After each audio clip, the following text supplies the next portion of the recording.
Hi everyone, Navratri সিরিজের episode 1 নিয়ে আমি চলে এসেছি। প্রথমেই আলুগুলোকে প্রেসার কুকারে সিটি দিয়ে তারপর ঠান্ডা করে খোসাগুলিকে একে একে ছাড়িয়ে নিতে হবে। তারপর জিরা, আদা আর কাঁচা লঙ্কার একটা পেস্ট বানিয়ে নিলাম। কড়াইতে কিছুটা সরষার তেল গরম করে তাতে সাদা জিরা, তেজপাতা, গোটা গরম মশলা দিয়ে ভালোভাবে নাড়াচাড়া করে আগে থেকে সেদ্ধ করা আলুগুলো তেলে ছেড়ে তাতে হলুদ ও স্বাদমতো লবণ দিয়ে ভালোভাবে ভেজে নিলাম। এরপর বাটা মশলা দিয়ে আরো একবার ভালোভাবে নেড়ে নিয়ে সামান্য জল দিয়ে ফুটিয়ে নিতে হবে। আমি যেহেতু লঙ্কার গুঁড়ো ব্যবহার করছি না, তাই একটি টমেটোকে পেস্ট করে তা দিয়ে দিলাম। এতে কিন্তু তরকারির রং ভালো আসে, খেতেও দুর্দান্ত লাগে।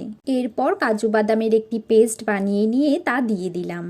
ভালোভাবে নাড়াচাড়া করে পরিমাণ মতো জল দিয়ে সবকিছুকে আরো একবার ফুটিয়ে নিতে হবে। সামান্য চিনি, কাসুরি মেথি, গরম মশলা ও ঘি ছড়িয়ে তারপর আরো একবার সবকিছুকে ভালোভাবে ফুটিয়ে নিলেই তৈরি আলুর দম। ভিডিওটি ভালো লাগলে লাইক, কমেন্ট, শেয়ার করুন এবং আমার চ্যানেল প্রথমবার দেখলে সাবস্ক্রাইব করতে ভুলবেন না।